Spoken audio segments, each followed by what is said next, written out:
So good morning, everyone. Good morning, everyone.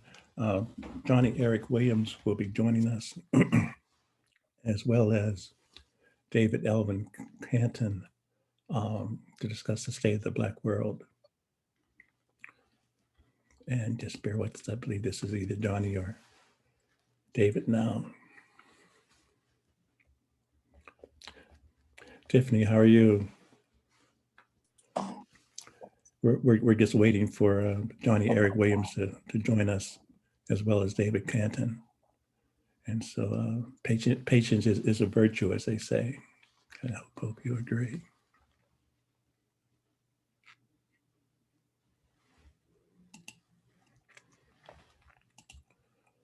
Hope everyone is doing well this morning.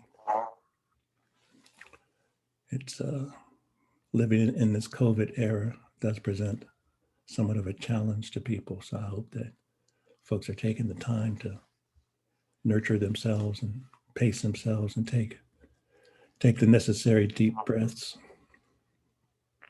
as well as to still exercise their love muscle versus their anxiety muscle. So again, for those of you that are just tuned in, Johnny Eric Williams on the faculty at Trinity College here in Connecticut, in Hartford, Connecticut, actually, and David Alvin Canton. I'd like to kind of always give homage to his middle name. David is on the faculty at the University of Florida, formerly here in Connecticut, on the faculty at Connecticut College. So I'm sure they will be joining us momentarily.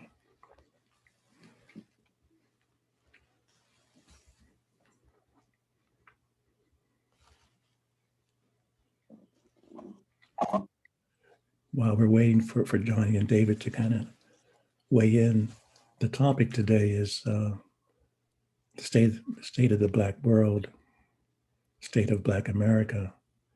And to have Johnny and Eric be willing to even talk about this topic is really a blessing, because it's so large and so nuanced, perhaps complex, perhaps not complex, but so many different ways one can view the state of the world today, state of the world in the past, and particularly the state of the Black world and the Black America.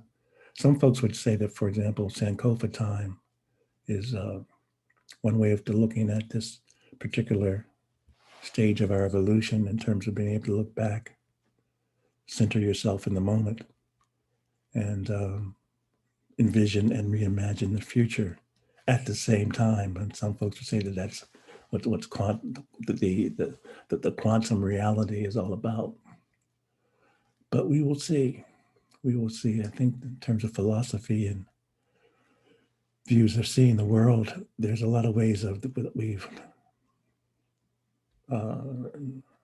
centered ourselves, thought about ourselves, sought knowledge. I mean, consider the fact that for how many centuries it was believed that the world was actually flat.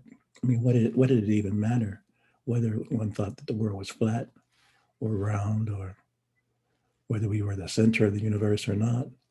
I think many of these conjectures, or if you think of the hubris of it, why did it matter whether you were the center of the world or not, or the world is being flat or round? It's interesting what the human mind over the various centuries of life have been. For those of you that are just joining us, we're still waiting for Johnny Eric Williams and David Alvin Canton to join us. And Johnny Eric, we'll just can you hear me, Johnny? I need you to maybe perhaps make sure that you're unmuted yourself. I can't hear you. Okay, can you hear me now? We can hear you now. Let's weigh in. We're waiting as David Alvin Canton joins us. I'm sure he will. Let's kind of weigh in. I was just giving some opening remarks about really thanking you and David for even willing to talk about this broad topic of the state of Black America, the state of the Black world. Uh, and I was just referencing that sometimes we may be able to look at it from a Sankofa standpoint in terms of looking back and centering ourselves and looking forward at the same time. And some folks would say that that's what the whole quantum philosophy is all about, the various levels of perception. But let's weigh in. I just want to kind of thank you again for even being willing to put your brand on blast, to be comfortable to be even talking about the state of the Black world, the state of Black Yeah. the state of Black America. So let's weigh in, and as David joins us, he'll share his comments as well. Yeah, he was, I think, let me see, he just wrote me. Okay, so the password, he's trying to sign in, he says. Okay, so so I used the information from last week. ID. Well, last week was last week's show. It's today's link is. Okay, so you may want to write him and tell him what the sign in is. Okay, I did. Okay, let's begin. I've sent it to him several times, so I'll try to do that once you start talking. Okay. So what's the question you want me to? Well, unless the theme from the past is still, if that still resonates with you, the theme is your thoughts about the state of the Black world and the state of Black America. Yeah, well, when you look at I think, Nancy, you have your speaker on, so I can hear you. So, Nancy, you want to mute yourself? She's making a lot of noise there, so okay, there you go. All right. So, but anyway, though, so I've been thinking about how it is that all around the world right now, because of something that occurred in 1492 or a little bit earlier, that everybody is having the same kinds of experiences. That is, people who are Black are having these kinds of experiences, right? And we are basically confronting a system of exploitation that is grounded in anti-Blackness, right? Mm-hmm. And we can see throughout the world now we have a new form of capitalism. This is global neoliberal capitalism, which is basically grounded in race. Capitalism is always about race itself. That this stuff is playing itself out, not only with Black people. Now, we're always experiencing the exploitation and the domination to the nth degree. Mm-hmm. But the fact is that now it's spilling down to people who have believed themselves to be white, and they're experiencing this kind of domination and exploitation. It's not even to the nth degree that we experience it, because we're always experiencing it that way. Like, it's always magnified among us, but they're experiencing just a little taste of that, and they're starting to lose their mind. Mm. And so we can go to Brazil, we can go to South Africa, we can go to Europe, the European countries. You can see this in South America itself, Brazil, like I said, but in Central America also. All these things are going on a global scale against Black people, but now also including just regular old everyday Black people who are not Black, non-Black people, right? Mm. Who are experiencing this now. This is an opportunity for us to forsake the whiteness of capitalism that traditionally bought off everyday white people, and basically we can unite and create a new structure. There's a new possibility at this particular point. At least that's what I think, right? Mm-hmm. And so I'm looking at this as a possibility to be transformative, even though right now we're still being killed left and right. We're still dying from COVID at disproportionate rate. We're still dying from other things too at disproportionate rate, health-wise too. But the fact is that this is a possibility to make the world a different kind of place. So you have to be in I guess you have to experience some sense of hope uh, of the possibility of change, but that hope has to be in action though. So to take action to bring these things about, and the way we do that is by coalescing with one another to make this possible. And COVID, uh, as my friend in Canada would say, Ronaldo Walcott, COVID is a thief, but COVID also may be an opportunity uh, to rethink the world, how we organize our world and live our lives in this currently cruel place. Say, I mean, I really appreciate your making that opening statement. Say a little more, if you would, because I guess when you mentioned COVID and in terms of the contemporary nature of your thoughts in this regard, you've Mm-hmm. provided presented a paper at a recent sociology conference, international sociology conference on COVID. Does that is in terms of what you mentioned in your speech, does that relate to some of the things you've just mentioned already? Was there some Yeah, hope in yeah, there? yeah. I mean, it's the paper was about COVID alienation in Palestine, um, as well as well, it's a comparative. Really, me and a colleague at UConn, we're working on this paper, um, for for publication.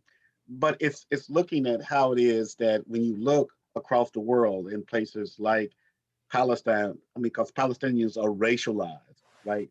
And in Israel, and in their occupation of the territory, they racialized as the other. You can just say racialized as black, right? And they're treated as such. And so you can do a comparison between what's happening in Palestine with the police and the way the state bureaucracy treats them to the comparison to the United States, the way we're being treated, uh, health wise, as well as, say, for instance, health wise, Palestinians haven't even got the vaccine, even though the Israelis have vaccinated most of their population, or at least over half their population. The Palestinians, the Israelis only let in 2,000 doses of the vaccine into the occupied territory, which has about 3 million people in it, uh, right?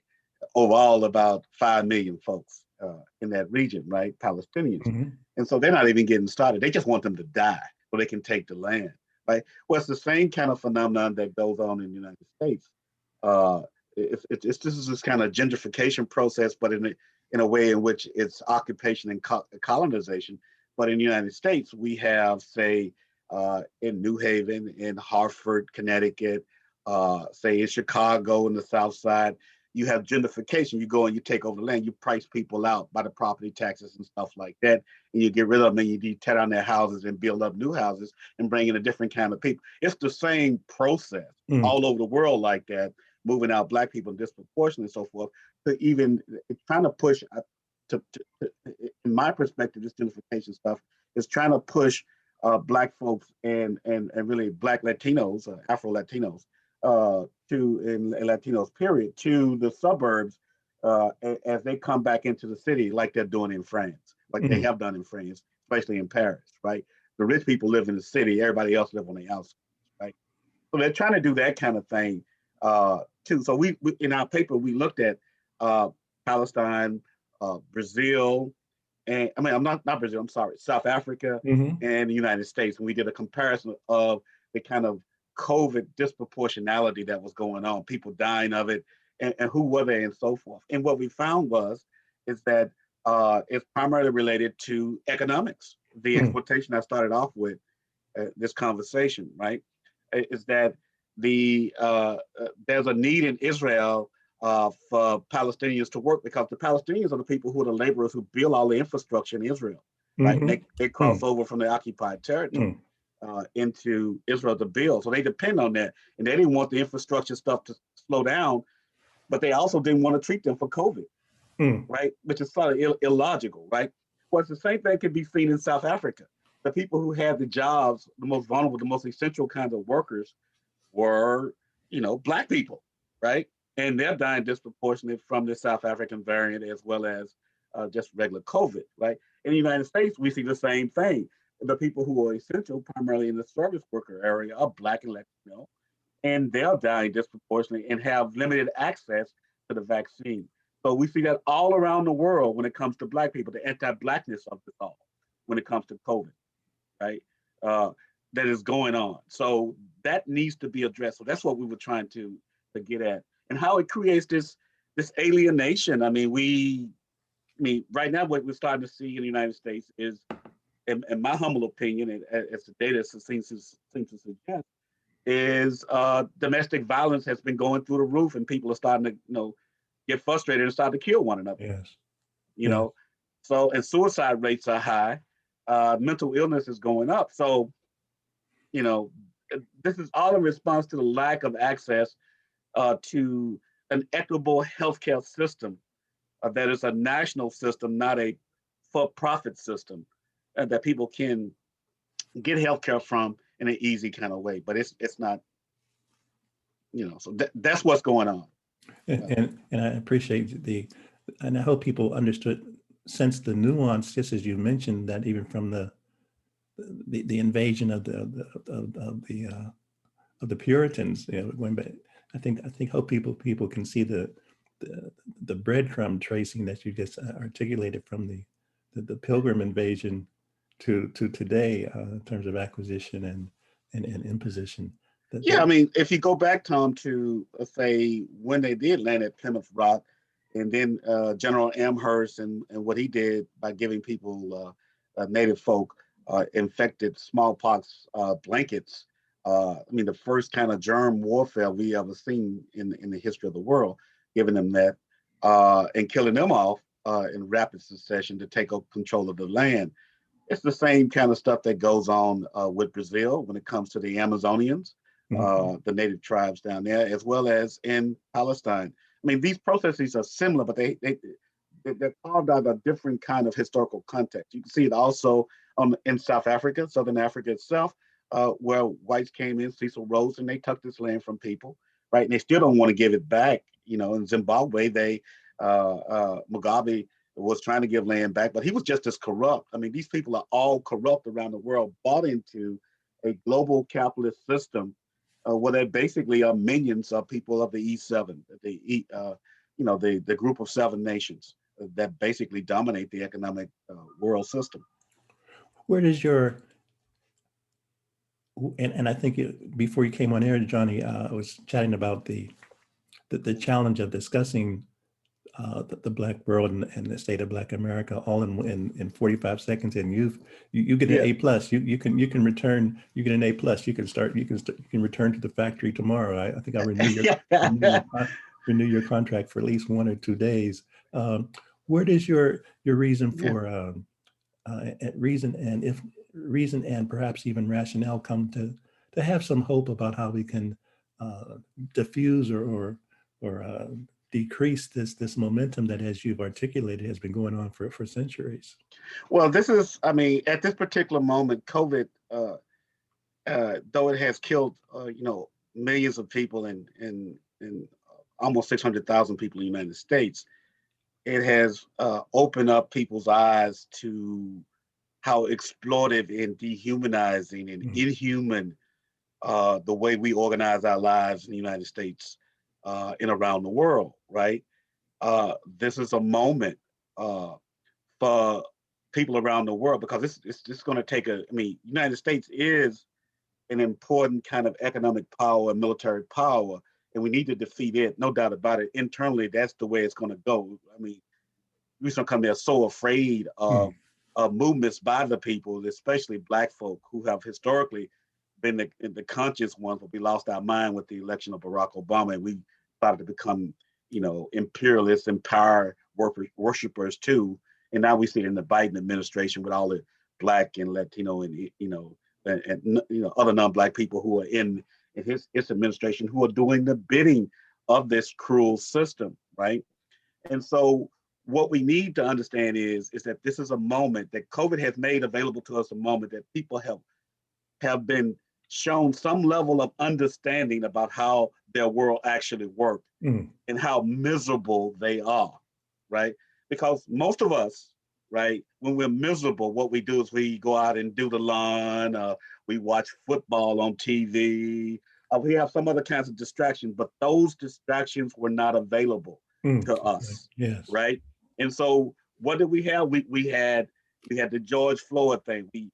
with the Black liberation movement stuff. I don't call it, the Black movement for Black Lives. It's the Black liberation movement, which is an Yeah. extension of that. The movement for Black Lives has been basically co-opted. Most of it has been co-opted by the Democratic Party. But so the fact is that there's hope. People have stuck into the street. People were demonstrating in rural areas of the United States and around the world. Yes. So people see the connection. That's the hope, right? And the hope is that we can have then an international kind of scaled movement, even though it's important to take on the UK, France, Germany, those powerhouses in Europe, as well as in Japan and China, to take them on, because even China, it may be communist, say it's communist, but it is a part of the capitalist market system itself. Yes. And it is one of the most ruthless of the, alongside the United States, partners when it comes to exploiting their people uh, for accumulation of capital, right? So I see the hope there. That's where I think it's going, and people are talking to each other via these medium like Zoom, WebEx, Mhm. social media, places like that, to make these kinds of coordination. Even though these things are highly surveilled though too, so we got to be careful with. Well, let's go to the surveillance. And I emailed David as well. And my sense is that even if he's unable to join, David Ellen Canton on the faculty at University of Florida, if he's unable to join us for this call, if his time permits, we'll kind of do another one soon. Okay. Uh, is it too cliche? Just as you were talking, Johnny, my mind went to Fred Hampton and Alhaj Mm. Malik Al-Shabazz. Is it too cliche? And also the new film, the Black Judas kind of thing, to talk Yeah. about the power to the people metaphor really becoming more resonant and meaningful to folks? Well, I hope people understand what power to the people means, right? And that is that people take control of decisions that are affecting the way that they live, making decisions that are affecting the way they live, rather than thinking that voting, by going and voting for somebody who has been handpicked by the powers that be of the racial capitalist economic system, will be in their favor and be responsive to the people. That is not the way it works. The way things get done in the United States and really around the world is when people create chaos, uncertainty, instability within the society. So they can't make money. And it scares the hell out of them because we outnumber the people who think that they have power.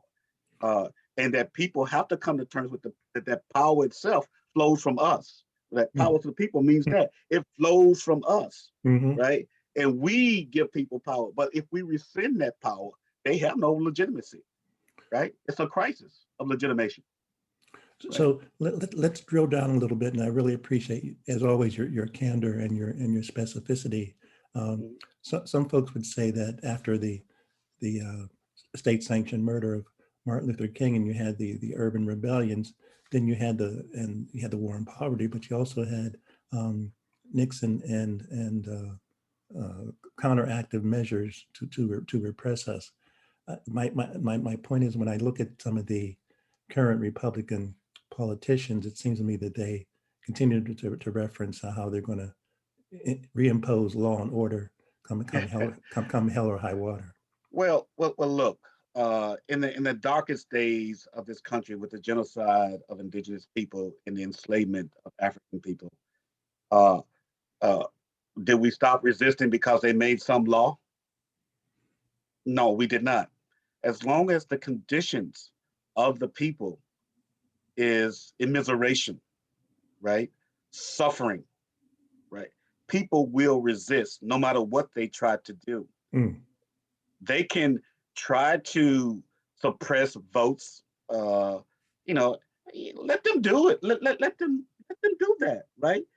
But what that will do is raise the conscience of the people to say that this system, this political system, which is rigged in the favor of those people who they work for, the Republicans and the Democrats, doesn't work for them.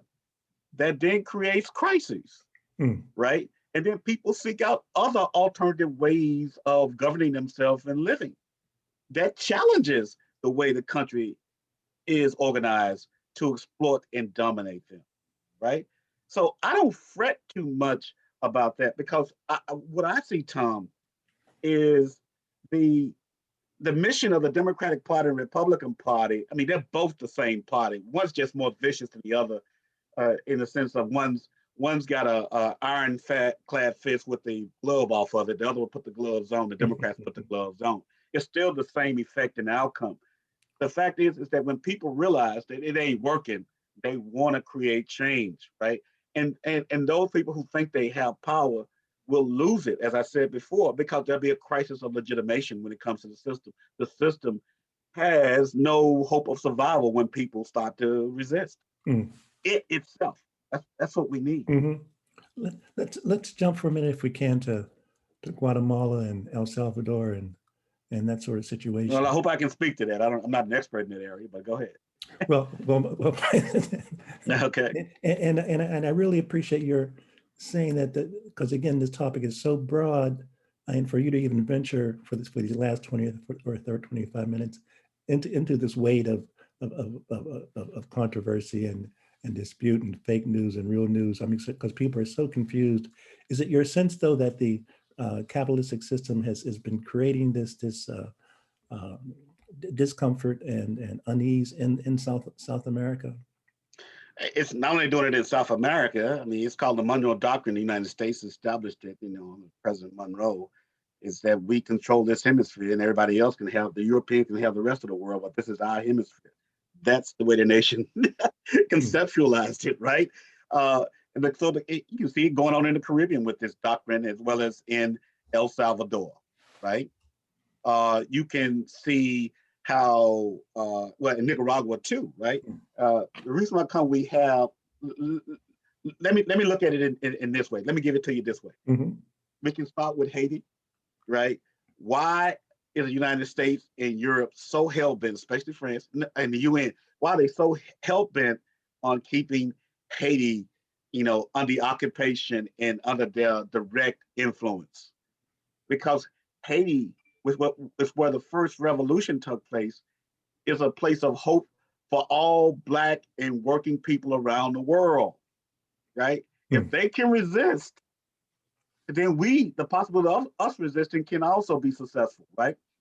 And so, and they still have that revolutionary spirit. And that's why they're constantly being dogged by, dogged is just my vernacular, right? Slang, being basically oppressed by the rest of the European and North American world, right? They're trying to keep them in check, because that's what a revolutionary spirit's still alive, right? So you can also see this when it comes to the crisis, so-called crisis at the border, with the children coming up from Nicaragua primarily, right, to the border to try to come into the United States, because of all the stuff that the Monroe Doctrine and U.S. foreign policy has created on it, the death squads, the inequity when it comes to those major companies controlling most of the land in Nicaragua, El Salvador, and other Central American countries. So that's why they're coming up. But nobody wants to talk about that. Right? They want to blame the parents and the children, and not get to the root cause of the problem, which is U.S. foreign policy. Right. Right. And just as, go ahead. I'm also going to say that this is also about, control of Black people around the world, right? In some sense, the United States has, through its diversification of empire, I use that term, yes, with the appointment of this Austin dude as Secretary of Defense, with Kamala Harris as Vice President, with Black people up and through down the chain in the Biden administration. What they're trying to do is, and I'm sure, I don't know if listeners can relate to this, but back in the 1960s, I was talking to my buddy Glenn Ford at Black Agenda Report, and he was in the 101 Airborne, back in the 1960s, and they pushed for the 101 to go to D.C. during the rebellions in D.C. After Martin Luther King was shot, and then there was in Malcolm X too, right?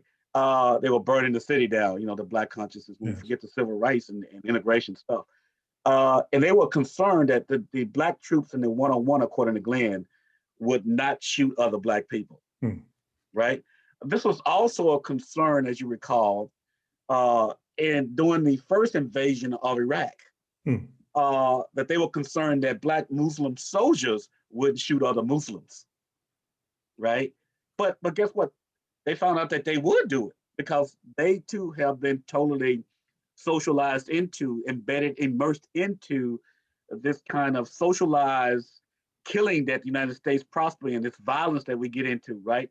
So so that was a concern um, when it came to uh, uh, uh, you know folks being incorporated into empire the way uh, the current administration has done. So Black folks in the United States are part of the problem. They're now doing to our people around the world what, and to us at home, what white people do. They have basically been subsumed into whiteness, racial capitalism itself, and this individualism and getting their own at the expense of other people. Even if it kills other people to get what they want materially. That's what's going on. And that's been going on since the days after colonialism, right? We had the African countries decolonized, and they put their own leaders in place to exploit the people who were Black. So, but it's a similar kind of thing here.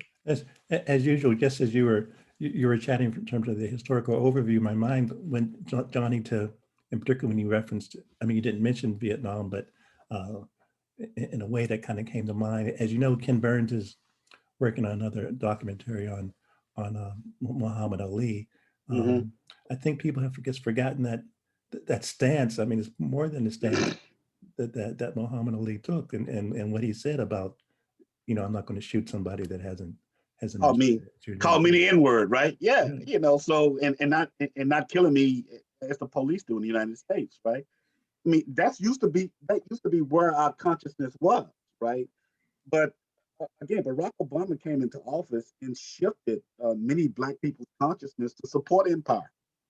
When we were, as again Glenn Ford said, we were the most conscious people, anti-war people around. But now we we've lost our minds since Barack Obama had occupied the White House. To talk a little bit, I guess, as we spend, maybe if you have another 10 minutes or so on the, and you referenced Glenn Ford and his being a part of the U.S. military for a while. You also, at some point in your life, pledged to protect me and my family. Can I give you this story about that? Please. Well, I was a young, naive little dude, 18 years old, back in Little Rock, Arkansas, and I wanted to escape my parents and go to college. I didn't know how to get to college because we couldn't afford it. We were poor. And so I tried to join the military and enlist in it, but they told me my feet were too flat. So no, you can't go. But then I looked up and got a scholarship to go to the Southern Baptist School, Ouachita Baptist University. And I was on the track team. And my I got injured in my second year, and at that time they would take the scholarship if if you weren't doing the sports no more. So I couldn't run anymore.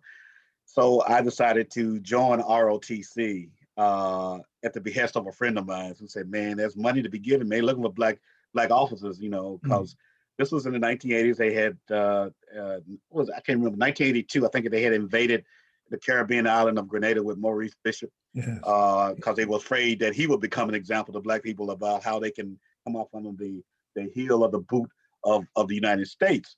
But and they interviewed me for the scholarship because I was a ROTC scholarship student. I got it, yeah. But in the process, and you asked that question about serve your country and all this other stuff, they asked me why did I want to join the military, the Army, right? And I said, I need the money. They go, you a patriot? I go, no, I need the money. I need to get through college, right? It was like, well, at least you're honest. And then they asked me, this was a colonel, a sergeant, and a cadet, and a professor evaluating whether or not I should get this scholarship. And so then they asked me, what did I think about people who were going to Canada to escape, because the draft was still around a little bit, to escape going into the military. I go, well, they have to do what they have to do. I got to do what I got to do. And they go, surely you have an opinion. I go, yeah, I just told you. They got to do what they have to do, and I have to do what I have to do because I was trying to survive. But it was pure economic violence. So I had no choice but to go through that if I wanted to survive as a college student and go on with my career. That's why I joined the military. And you stayed for how many years again? 18. So, Yeah. so you've been a hedge fund person. You've been wagering on both sides of the. Yeah, I mean, look. When I was in the military, active duty, at Fort Sill, in Oklahoma, I can tell you that there were generals as well as colonels who were pretty much afraid because I had advanced degrees. I was trying to finish. I was ABD trying to finish my PhD at Brandeis University. Mm. So it was very interesting uh, to see how. I mean, in the military, believe me, the high echelon was pretty white Yes, male. Right? yes. And here you had this young black dude. I was a first lieutenant, not a Mm. second, but a first lieutenant, and I was getting ready to get promoted to captain. And I would go to meetings with these senior officers and stuff, and I would just tell them how I feel. And then, if they want to start the career and get me out of the military, I don't care. I mean, I didn't want to be there in the first place, so that's where I feel about it. But nonetheless, you were able to persevere for a while. Yeah, I persevered in there for a while, So what does that say to you when you read in the newspaper about the infiltration of the military by skinheads and that's KKK? always been the case. It's always been the case. Yes, there's always been KKK people and Aryan people in the military, and officers we can locate them. It's kind of a strange thing. And my experience is that those kinds of people in my unit, they weren't trying to kill black people. They were more interested in killing people who were not American, who were brown. Hmm. That's where they got their kicks from. Hmm. But once they get out of the military, maybe they became like, let's kill some at home. I don't know. But a lot of people in the military at the enlisted ranks, even at the upper echelon are bloodthirsty people in the army. What's on? I guess let's spend the next 10 minutes kind of like freelancing a little bit. And again, apologize for David Helvin Canton not being on this particular call, but we're going to still bring him in and send out our surveillance team and our tactical team and our SWAT team and Green Berets and kind of track him down through technology, and even send you out to kind of lead the charge, Johnny. I know you. We just got to make sure we got the right Zoom link. So many you were sending too many out. I was like, what? Which one is it? I got to just start deleting them. Well, you found. Yeah, I found it. Yeah, that's because you have an interrogation mind. You're a researcher. You know how to take that deep dive. Yeah. What's on your mind as we have this conversation? Because for me, you didn't mention Allende, but it kind of came to mind, and certainly when you mentioned the invasion of the Puritans. But my mind obviously goes to the recent event in Atlanta. I guess when you mentioned brown people, what goes through your mind over these last 40 minutes as we've been talking about the state of the Black world and the state of the Black nation? Well, look, diaspora is important to me. I think we should not limit ourselves to just thinking about the United States. I think that if we want hope to change these things, and hope in action, that is, we actually take action to change, we got to start coordinating better. Mm-hmm. And we got to start reading and communicating across borders. I mean, these borders mean nothing. We're citizens of the world. They are artificial creations. That people should have the free movement that they need to get to where they can survive and live lives and so forth, and not be limited by passports. We're global citizens. So, but I'm thinking that the world, I think neoliberal capitalism, racial capitalism is basically in a death spiral. Trying to figure out what will replace it is hard to say. There are many ways in which things can go. The United States obviously will go down in flames. We are a very violent place. If we're not killing other people outside of our country, we're killing each other inside the country. we get off on that. So I think we'll probably go down in flames. Do you see cryptocurrency and the Bitcoin movement to be that attempt for the rich to kind of salvage their possessions and to insulate exactly. themselves? It's like when you think about Bitcoin and cryptocurrency and stuff like that. I mean, what gives this its legitimacy? What is it grounded in? The backing of the government, gold. I mean, what does its value come from? I don't. I mean, I'm asking this question curiously though, because I don't know. But all money though is backed by the government, right? It has value because we give it value. What if people don't give it value, Hmm. right? And have a new kind of value. The values that the United States needs, right, and along as the rest of the Black world is fundamental to be empathetic and human Hmm. and loving and collaborative, right? Cooperative. If the species desires to live on this planet until the sun expands and takes it or gobbles it up, we need to have a radical, and I'm not the first to say it, radical restructuring of values and actions, right? One that are not geared towards the accumulation of things at other people's expense. The thingification, as Martin Luther King would say, right? Hmm. We need to get rid of that kind of thought and start thinking about what we need as human beings to advance each other. That should be our priority, right? And so when I look at the Black world, right, the world of African diaspora, I mean, we have that tendency. I mean, though we have, like I told you, we're susceptible to this kind of, individualistic, competitive accumulation and kill people for stuff, too, right? But we also have a core fundamental thing of being grounded to one another, community, right? A sense of love, caring for other people, right? That's the beauty of us, right? And the beauty that we hope that one day people who think themselves to be white, who believe themselves to be that way, can also feel that they're not connected because they're connected to things. Things don't give you joy. Hmm. It creates misery, right? It's the human connection that where you get fulfillment, right? And that's what people are feeling from COVID. COVID can be very lonely, Hmm. Yeah. isolating. You value human connection. And so would you, as we wind down again, just as you were talking, my mind went to Julius Nyerere and Yeah. uh, and people have termed it kind of African socialism. But what's your take on that? I mean, because it seems to me that there is some principles and mores and even, I'll dare say, even commandments that precede the existence of. Well, I'm more than I mean Julius Nyerere's thing. He was in Tanzania, right? Tanzania. Yeah. Yeah, yeah. So the thing is that his kind of take was a threat to this kind of market system and colonial dependency, one crop cash crop economy, right? For Tanzania, right? So, but Jomo Kenyatta had a more developed. I mean, he and Julius Hmm. Nyerere tried to work this process out so that people can become self-sufficient and independent from these former colonialists, right? These colonizers, right? But they didn't want that though because they still wanted to have a hook into those countries and their resources. Just as today with AFRICOM, the African Command, the United States has commands all over the world in regions and stuff in order to control resources for the interests of the United States.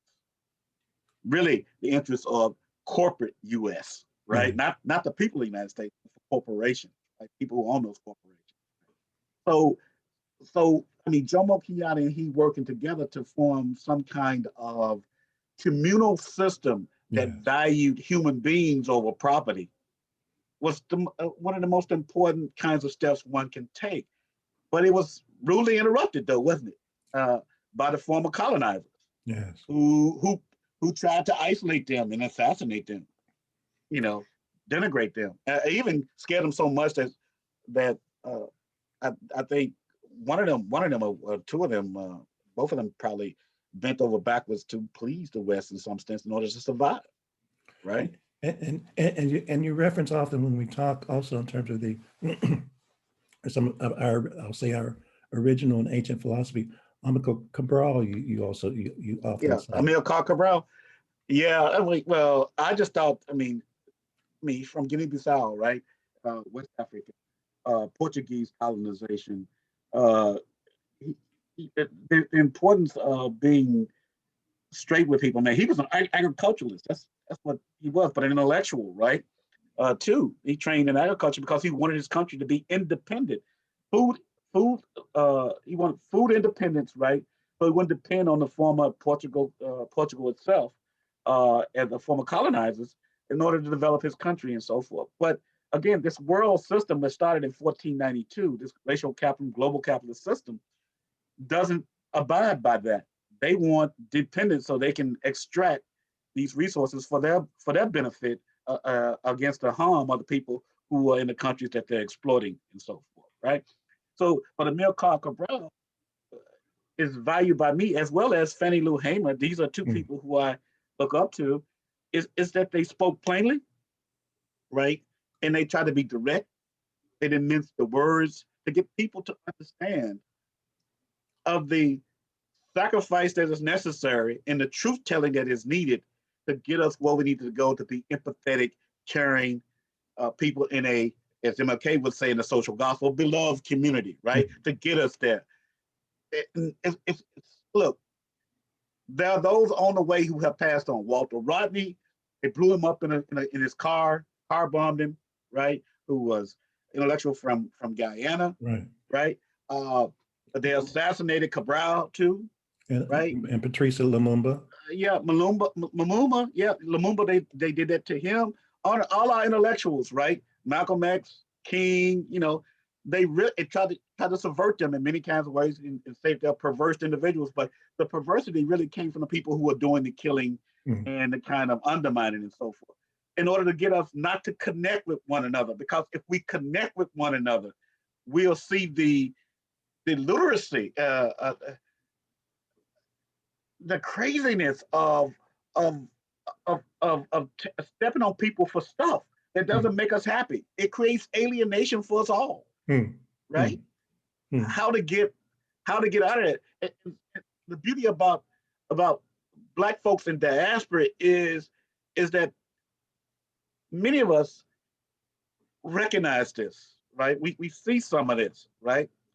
But it's a hard thing when everything around you, hard thing to grasp when everything around you is telling you should be this other way. They try to make you think that you insane for caring so much for people, then rather than caring for yourself only or your immediate family, right? indeed, and swimming in this bling bling ocean Yeah. is tough. Let's, as we conclude, let's lift up again. As you were talking, my mind went to Mm-hmm. Fanon. Let's lift up Franz Fanon in terms of why people might want to find his life journey to be inspirational. The wretched of the earth. For Frantz Fanon, everybody thinks that. Look, this goes for a lot of people. People evolve over time. We make mistakes, right? Just as just as I evolved intellectually over time with my conservatism to where I am now, to see that I was being, hoodwinked, right? Frantz Fanon evolved over time because he was into all things French, stuff Mm-hmm. like that. Right? He evolved, right, to a point where he saw that, hey, this will be a false bill of goods too. Emil Cabral, right? Sekou Toure, Mm-hmm. you know, uh, everybody evolves. Malcolm X evolved from what Yes. it were, right? Uh, and that people need to understand we don't start where we are, right? We evolve over time in our thinking and the way we approach living and seeing the world. So we got to understand that. So to get back to understanding how it is that as we live experience and we see more, we gather more, observation and data, we see that we need to go another direction in order for the species itself to survive, Mm-hmm. right? And that we're loving humanity, right? There's nothing wrong with loving one another. Mm-hmm. United States think that love is a weakness, that you got to be evil all the time, right? Love is not a weak, and love ain't that kind of like, it's just like when Jesus Christ, I just call him JC. When JC was talking to, I think Peter was trying to defend him. He lifted up the sword or something, right? And he told him, now I may get this wrong, but you get the gist of it. But he told him that if somebody hits you on one side of the cheek, just turn the other cheek. Now most people take that literally, right? Now I know what Jesus Christ was saying, given in the original language, which was translated out of the Greek, right? Yes, Greek and Aramaic. Yes. Yeah. Turn the other cheek means find another way. Find another way. It ain't about, oh, let him hit me on the other side. No, that's another way. You don't have to be violent to get what you want, or to step on people and kill people, to get this sense of fulfillment that all humans need in order to thrive. So that's where we need to go. And that's why I want to go. And Amilcar Cabral was like that. Malcolm X was like that. MLK was like that. Fannie Lou Hamer was like that. Daisy Bates was like that. Look, Maurice Bishop was like that. You keep going on and on. These people who are trying to get us there, but yet we still continue to kill people and castigate them for being direct and truthful with people about the way things need to be for us to prosper together. Well, I think we're going to wrap it up there, Johnny, in terms of, and I guess really appreciate what you've just mentioned. And it's easy to say as Jesse would say, keep hope alive. But yeah, you really want to embody it, believe in it, and actualize it in your daily walk, and actually in every breath that you take. Hopefully, you have many more safe and healthy breaths until we speak. Yeah. And you too. And I'm glad you got your second one, the second shot. That absolutely. Well, actually, I guess what do you say to folks that are still hesitant, that don't have the confidence, Black folks in particular? And all you got to do is look. I'm a you can be a skeptic as a scientist, right? I mean, look, I'm a social scientist, but I use science. As I said to you before, many occasions, who were the first people to be getting the shots? Who were the first people that got them, right? They were primarily service people, right? People who are nurses, people who are janitorial staff in the hospitals, just staff, right? Who are these people primarily? Black people and Latinos, right? Working people, right? Did they die? Did anything happen to them? No. Just look at the statistics overall. The people who have gotten the shot, are they dying? My mother has taken her 2 doses for Pfizer, right? Yeah, she's 85 years old. She ain't going nowhere, right? So just be smart, y'all. I mean, we do have a right to be suspicious about U.S. medical practice, because we know from Harriet Washington's Medical Apartheid, as well as other books about how it is that the medical profession basically built this reputation and its procedures on the backs of Black women and Black folk, Black men as well. So we can be skeptical of it, but the proof is in the pudding, though, with the data. We don't see us dying after we take the shot.